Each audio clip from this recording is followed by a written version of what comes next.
Hey, it's great to have Neal Hansch here with us today from Silicon Foundry. A.T. Kearney is the main company who works with Silicon Foundry, who collaborates with them and owns them, right? We'll go into that, though, right? So Neal works with Fortune 2000 companies, right, who develop and work with people who are in the venture capital field. We'll get into that, though. Neal will actually describe it more.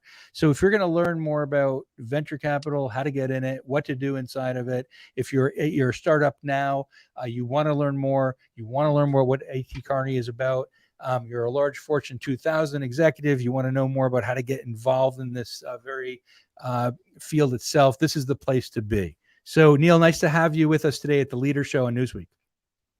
Likewise, thank you for having me. It's great to be here. So Neal, let's dive in because I know a lot of people will probably really want to learn about this. Especially want to know. Person just saying right out there, I have a startup, right? There's a let's say they've been around a year or two, right? Or are you working with people a year or two kind of thing? Or tell me the makeup of the perfect startup that your Fortune 2000s and A.T. Kearney want to work with. What's the perfect person? Yeah, go ahead, please. Yeah, absolutely. Yeah. And startup can mean a lot of different things as you're referencing here, right? We can think about it as three people in a garage at an idea to, it would call Uber a startup in many respects, right? So it's fast growing private companies, the ones to your question specifically that we will over index on to work with these big multinational corporations. It's really those who have started to break out from the pack. We know they've got the proof points, the resources, the ability to scale, because if they meet with that corporate and the corporate says, fantastic, love the solution. Now, can you roll out to 5,000 of my stores next year? That startup needs to be able to have the capability to do so. So I would say with some of our work with the corporates, they want to see really early things, in part because they want to know what's coming. They want to know what's coming, 1, 2, 3 years from now. But those that are ready to actually service and deliver and collaborate with and have customers that are the Fortune 500 to the Fortune 2000, it's probably those mid-stage startups most often that we'd be spending time with and recommending. Got it. So mid-stage startups. So really, they not the Ubers, but close to it, I would say. Right. They're going on that trajectory, right? On that trajectory, we know they've got product that works. That's probably, again, starting to define the category. They have the ability to scale and roll out. And perhaps last but not least, they'll be around 2, 3, 4, 5, 6 years from now, because we know most startups don't make it. And so, if you're a senior executive at a large company, you want to make sure if you're making a bet on an emerging company as opposed to an incumbent company, they're going to have the staying power and you're going to get the value, out of that work with them. So tell me more about this. Does that mean that it has to be cash positive? How much cash positive? Is it a margin based? Like, is there a certain margin? Is there a certain amount of revenues? What's the financial? Yeah, that's fair. If it had to be cash positive, it'd probably rule out most startups, even at those stages. So, I think it's really, in that case, do they have the financial wherewithal? Do they have the backing? So often these companies will have raised somewhere between 25 or 250 million in venture capital. So we got to believe that even though they're not cash positive, they will be, of course, someday. That's what all the investors are believing. So this is where I think what you're highlighting is it's art, not science, in choosing which companies to work with, which companies, in our case, to recommend and help facilitate an engagement. And it really is, just that the biggest challenge these corporates have, and that's where we fit and why we were created in the first place, is there's so much noise out there, right? If you think about the startup ecosystems globally, now I'm sitting here in Silicon Valley, which is where our headquarters are. My team is spread throughout the US and Europe and Middle East. The corporates we work with are all over the world, Asia, South Africa, tons in the US.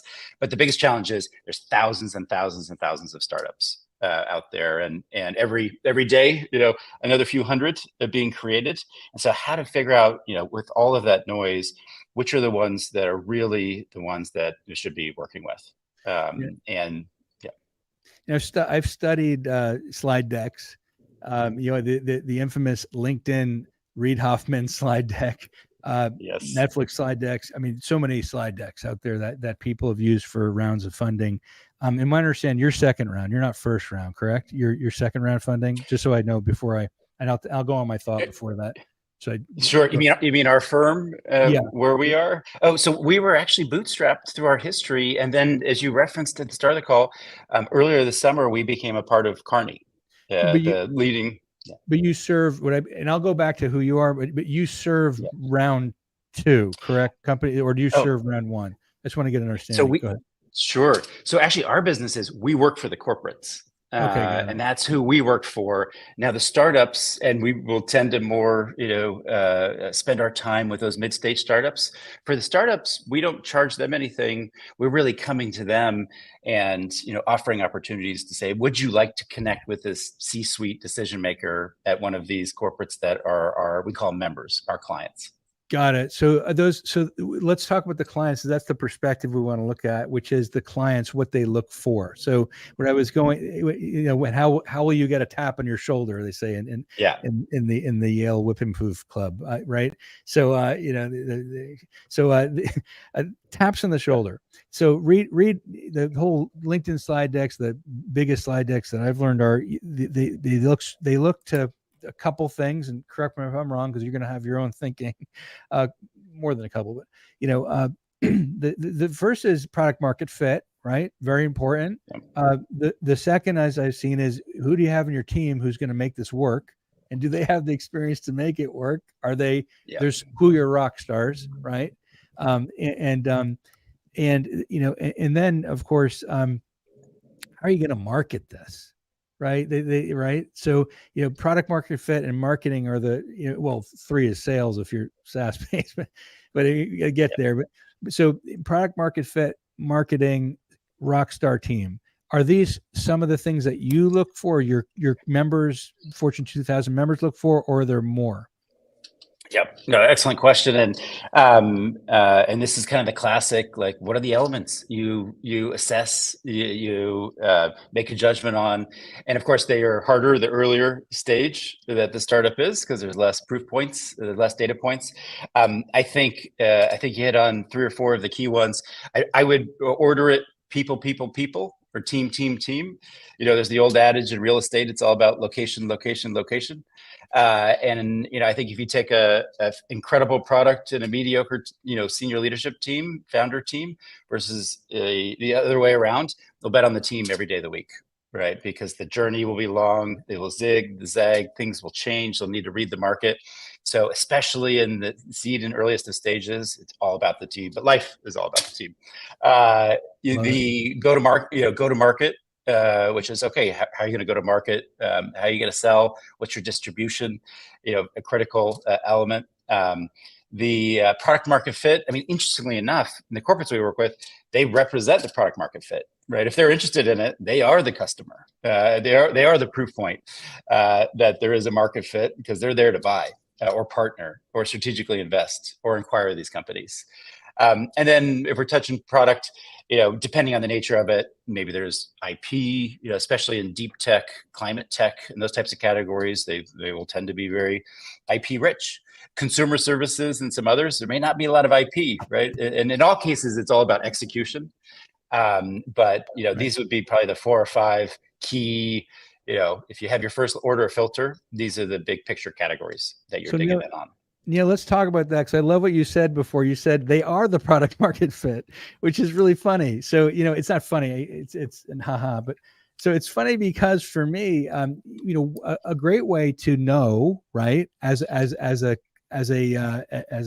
startup, as you call them, it could be mid-stage, in the way that we were calling them, if you are a good investment, is would that company want to acquire you? It's the A word is scary to some, but it's more like, would I be a customer? Would I utilize your services, be an alliance to you, collaborate with you, and want you in such a way, need you such a way that you'd be part of our ecosystem or value chain? Yep, that's exactly right. I mean, for what we do, and it's exactly as you're touching upon. The first step is understanding the landscape, filtering it, identifying the key players relevant for you as that corporate leader. what you just touched upon are the different outcomes, right? And right down the middle for everybody is generally they're trying to find these next gen best of breed solutions to use in their shopping mall, their telco network, their bank branch, their manufacturing facility. So as a customer, second is partnerships, which is a deeper relationship where that makes sense. I say strategic investments, the rise in corporate venture capital. So we started with some references to venture capital, CVCs as the acronym, they are more active than ever before, even in the somewhat turbulent times of the last year or two. And they bring a lot of strategic value when they invest in a company. It's usually because they're going to be a customer and or partner. And then the investment brings capital, but also I'll call it a seal of approval, right? If they're making a bet on that company. Then lastly, as you referenced, acquisitions. At times that might be the outcome. And that's just those four different potential outcomes are kind of like turning up the dial from dating at the start to engagement and marriage, if you will, if an acquisition becomes the ultimate outcome. And I've seen this more and more again, which is basically if that individual company can make profit or drive revenue through that potential investment property, we'll call investment property, just for the sake of this talk, then they know that it will be a great investment. And I've seen a lot of companies do that pre-investment, which is I'm going to try to drive traffic or try to drive my customers to them. If it does work, then it's a great investment, and it will be it'll be only a matter of time before they do invest. So yes, there is an opportunity to ask questions here. We're here with Neal Hansch from Silicon Foundry, part of AT Kearney. So just to let everybody know, yes, you can ask questions of Neal. So just put them in the comments section. And we will address all of your questions right here with Neal Hansch, Silicon Foundry, here on the Newsweek Leader Show, talking about venture capital and what it takes to get acquired or get invested in by large Fortune 2000 companies. And we'll go to the Fortune 2000 companies too. Let them know about what's in it for them here, and why we should be looking at this from their perspective. I think from this perspective, though, today I know there's lots and lots of entrepreneurs, and there's lots and lots of people who have companies and who would like to be acquired or invested in order to get to that next stage. Industries. Which industry do you focus on? Do you have one particular? Do you focus on many verticals? What are you seeing more of people investing in lately? Yes, we love that question. So, for us, so that challenge, the core reason we exist, of navigating the startup ecosystems and sifting through all the noise to find the right signal, that's a universal challenge, right? You need a meta search engine across all those ecosystems. It's not unique to any one industry. And so for our business, we're serving telcos, financial services companies, cosmetics companies, semiconductors, automotive. It is very much cross industry. And we also look at the world that, the traditional lines between industries is more blurred than ever before. Telco may be a financial services provider as an example. And so, that traditional look at here's my competitive set, you can imagine the retailers, X number of years ago, they were looking at the other major big box retailers, and here came Amazon out of left field. And so also across industries, we're never surprised where we may be working with a cosmetics, an oil and gas company, and a logistics company, but they're all looking at the same topical areas like 3D printing, because it has impact on all of them. Certainly there's some things like sustainability and climate tech or artificial intelligence.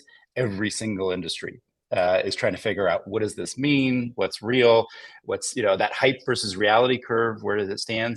With AI, how is this going to impact my business, from my manufacturing to my marketing to my legal? And so back to your question, we serve all those different industries because the challenge, the pain point, the opportunity, it's really horizontal, not vertical. Are you seeing in that horizontal sort of framework one particular innovation or practice that is being desired across industries? So, for instance, what came to my mind was AI, of course, but you mentioned 3. Are you seeing a trend in that? Yes, I will have to just say AI, and it's a little bit past 9 a.m. Pacific here, and it took the first hour before I said the words AI today, and it won't be the last time I say the words Congratulations. AI today. Exactly. So I think that is one that is just, and of course it is not a new topical area, but boy, as of we'll call it January this year, it's around the dinner conversation table. It feels like for most households in some way, shape, or form. So I think that's one, also because of the belief that it is going to have such transformative, impact in so many different ways. So I think that's a universal common topic right now. I might also say future of work, which is one that with the pandemic, and then of course, now as we're, dare I say, calling it coming out of the backside, companies big and small are all trying to figure out what does that mean in terms of how we work on-prem, hybrid, remote, and no right answer. But that's one that everyone's looking to the left and right, and what are my relevant comparable companies doing, and figuring out and establishing best practices and policies. And obviously, it's a vibrant, should I say, debate. But I'd say that's probably two that are omnipresent at the moment. So there's some questions that came up, and I could talk to you forever about this because I have there's questions in the comments, and I'll apply them. What about AI, about across industry, especially because you'd mentioned automotive, oil and gas. You mentioned future of work. So there's like you're right. There's verticals and there's horizontals. With the intellectual property that's presented, right? How do you really evaluate a startup based upon the intellectual property itself? Yeah. Yeah, this is also an age-old question. And I think it really depends on the nature of the business. So let's just take IP and software, historical enterprise software. The reality is, by the time you've patented it, the market is moving so fast that it can be a competitive differentiator, but it's probably not the core driver of success. Now, in some other areas like semiconductors and quantum computing, of course, IP is the very heart of it. And so I think VCs, depending on the stages, will have different. They'll factor it in different ways. There are groups even today of how do you value IP? Very much an art, not science. How do you apply an asset value to it? So, but I think in most cases, the success of the startup, or in all cases, will be about execution, the impact or the weighting of the IP, if and where it exists, will be highly variable. Ultimately, from the corporate viewpoint, it's really just looking for the companies that have the best solutions. Right? They're not looking at lines of software code or patent filings. They're figuring out who's got the best solution that fits my needs, that can deliver against my needs and the timeline I need. And so that's all of the elements, the data points that go into the soup to ultimately come out with the decision, and again, where to make a bet. It is so difficult to get an IP on software code. It's almost impossible. I can see it happening, and I have seen it happening with self-driving features and various components that have more engineering functionality to them that are particularly unique than other systems. Software, though, it's because of the open source nature of the world, and really what we've also provided to AI and open AI, and what Elon has done for us in the world. And that word Elon, why is it a bad word in Silicon Valley? Oh, that was a presumptive question, right? Yes. Tell me more, though. I What's don't. your perspective? Yeah, so I would probably start with I don't think it's a bad word, per se. I think what he's done with Twitter or X, which I'm sitting 5 blocks from the headquarters.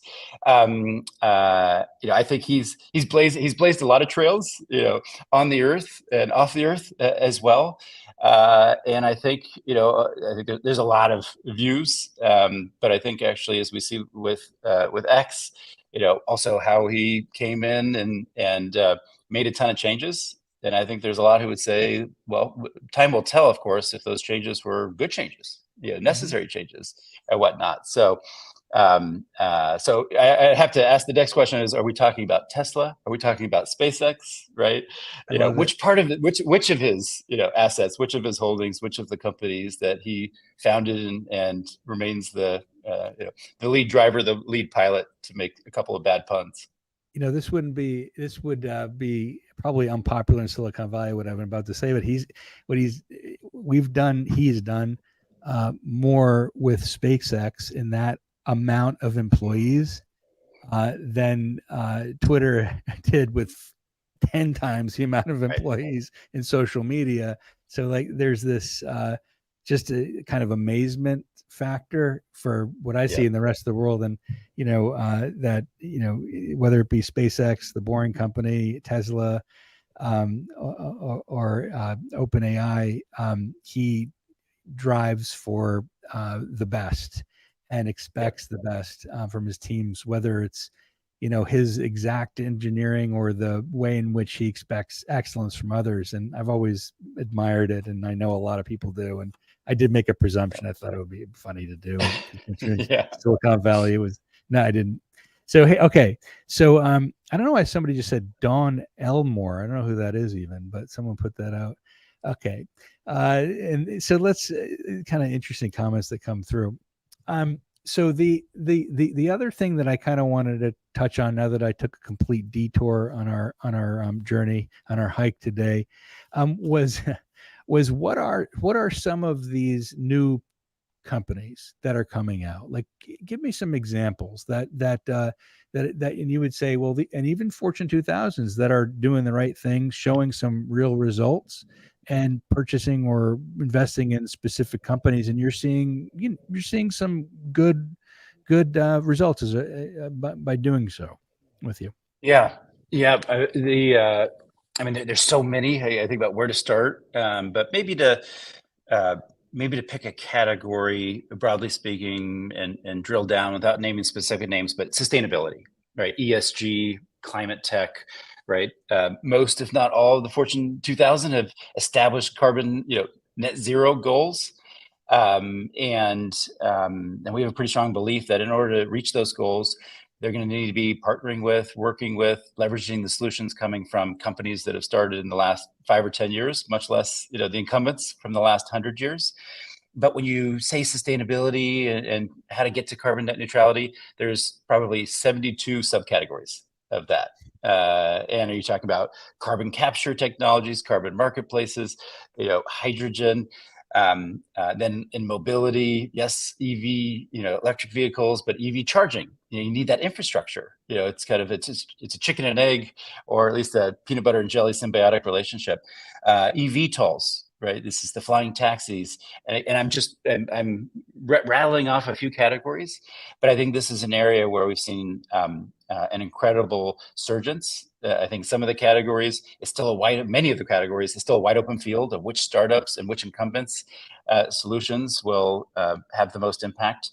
And so again, while I realize I didn't name specific names, I think there's a whole category there, and and it's highly fragmented, right? I'll reinforce.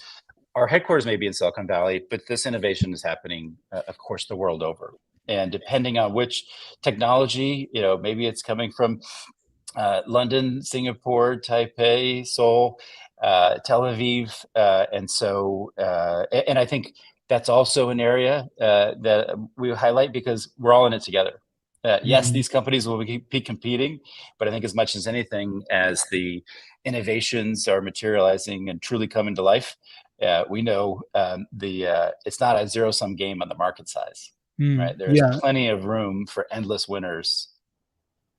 Are you finding that people are entering into sort of the carbon capture, EV charging in a deeper, more innovative way, or are you seeing sort of like close comparisons between innovations, or do you see, in other words, are there any deeply different startups, right, that really are interrupting the industry in a much different way, or is it more just of the same in the lane?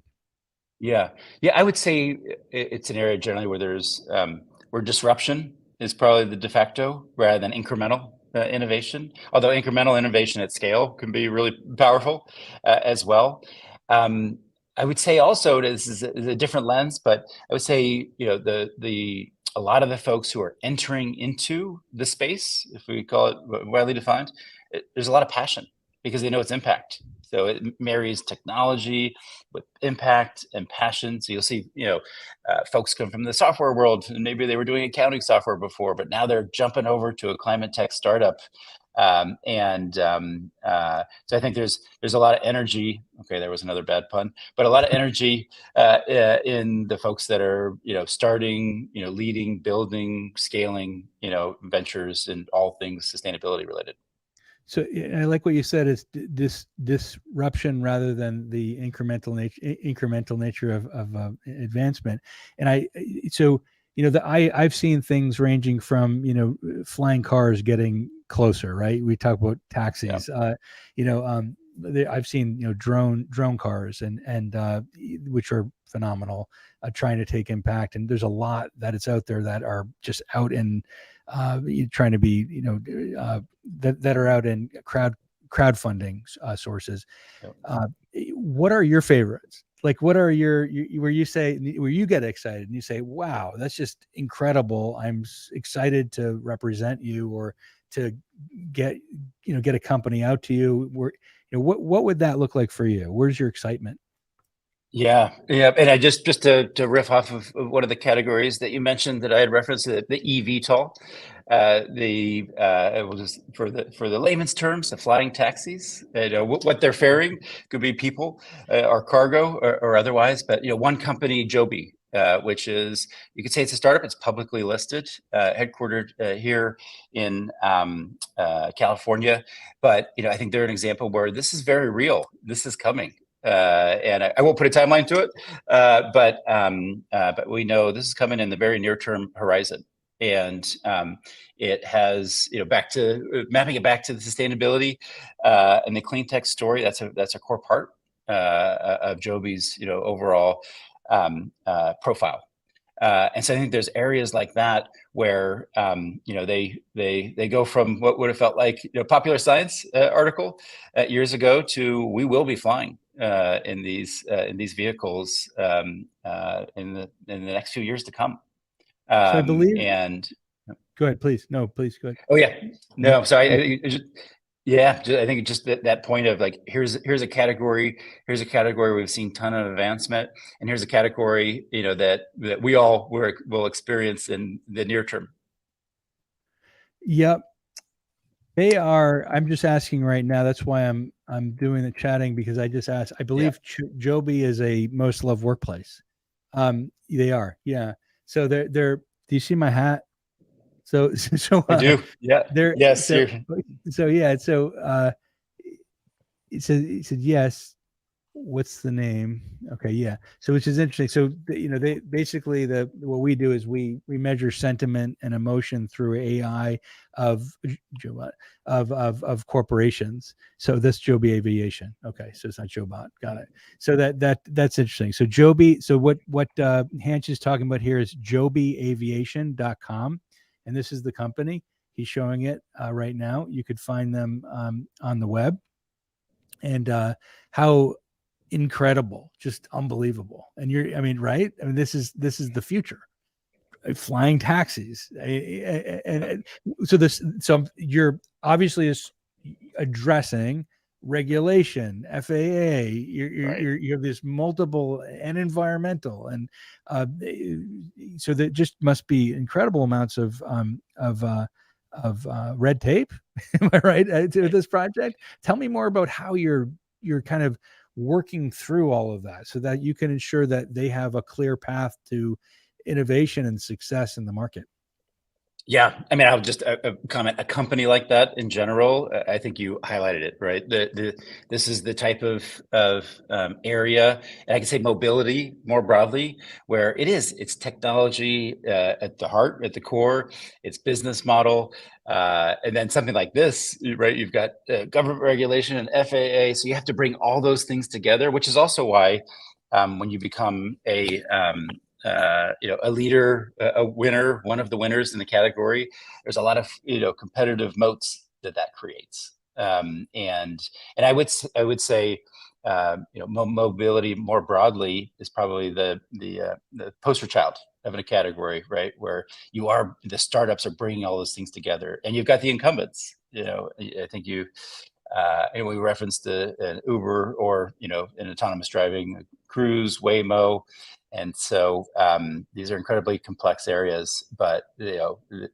what no one questions is the market size, right? The market size is the world, is the consumer base, are the enterprises, and maybe back to my earlier comment, not a zero-sum game. There will be lots of winners. Got it. And so there is another question. This is just kind of interesting. And is any thoughts on advanced packaging and heterogeneous chiplets integration? Wow, do you know what that is? I don't. So I don't. I feel. Yeah, I love the question. And heterogeneous chiplets integration. Maybe you put it together. Put the Latin in part of it. So it's okay though. I would need to pull in someone smarter than me. I know, right? I'm assuming, Arun, you have a advanced packaging and heterogeneous chiplets integration company. We're happy to check it out. All right, good. So Neal, we've said a lot. We said it all, right? Said a lot today. What haven't we said? Tell me more. What else do you want to say today to everybody? What do you want that your website, your AT Kearney? What do you want to tell people today on the Leader Show? Yeah, well, I think I would say, fundamentally, the amount of innovation happening right now is at all-time historic highs, and I'll probably say the same thing next year as it just keeps going, up and up and up. I think, as you referenced early on, there's an audience of perhaps entrepreneurs, founders here, startups, or those who want to be doing it. There's also never a better time, which is also a comment they generally make. But the amount of opportunity, the globality, like the borders have fallen away, right? And start a company in New York, and your first customer is in Dubai.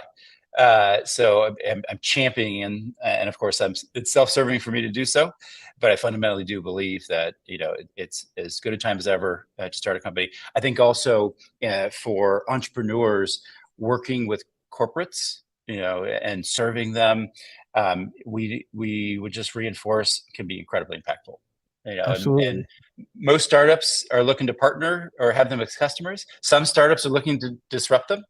But the power of those collaborations done successfully is such a step function for so many startups. And but we know it's not easy to identify the right decision makers, engage them, get to one of those outcomes, and that's why we exist for Foundry. And we couldn't be more excited to be now part of the Kearney family, one of the world's leading strategy consulting firms, thousands of employees around the world, dozens and dozens of offices, and just a brain trust, which is why we are now Silicon Foundry, a Kearney company. That's interesting. So when did that happen? How did that happen with AT Kearney? Tell me more about that collaboration, that work that you do with AT Kearney. Yep.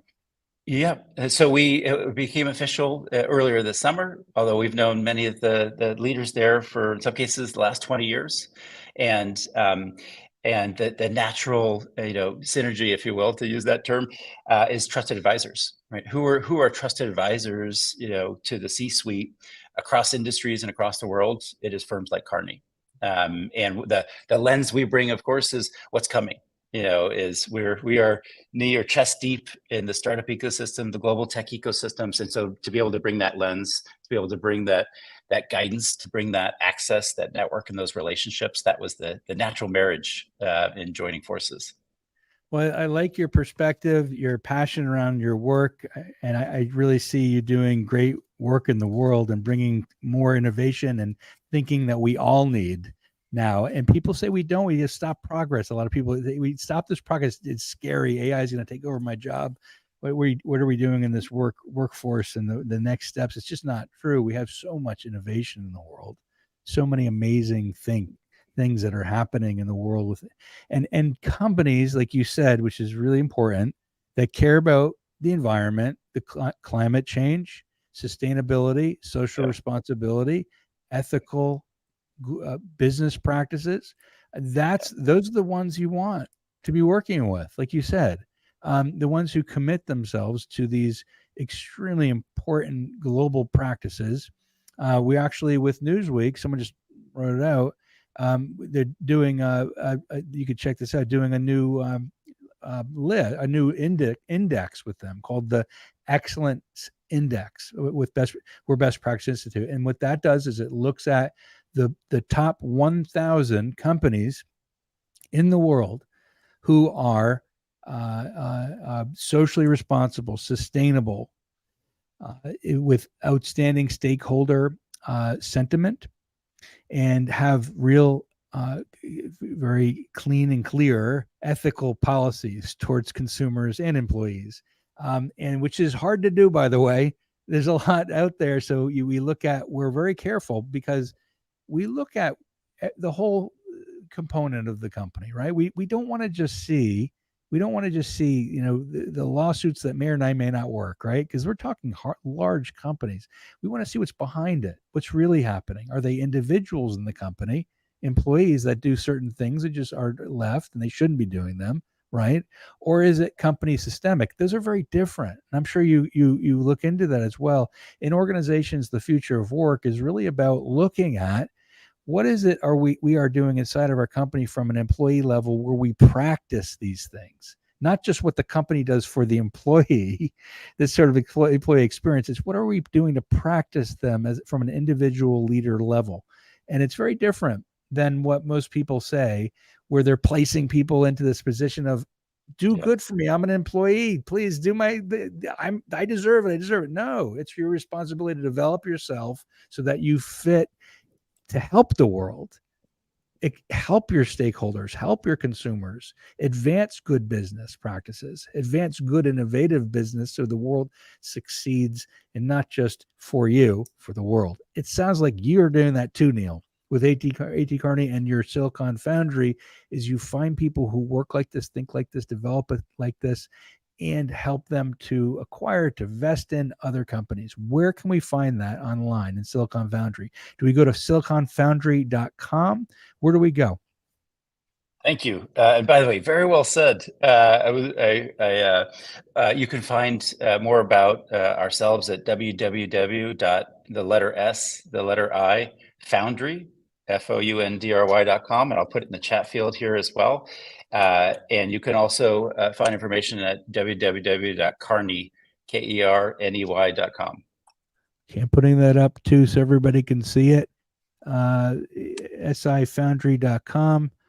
Where am I? It's it's Kearney.com and sifoundry.com. So we have it right there on the screen for everybody to see and check out. Neal, great seeing you today. Great meeting you. I hope this is the first of many conversations. Great to see you. Thank you again. Thoroughly enjoyed it. Have a great day.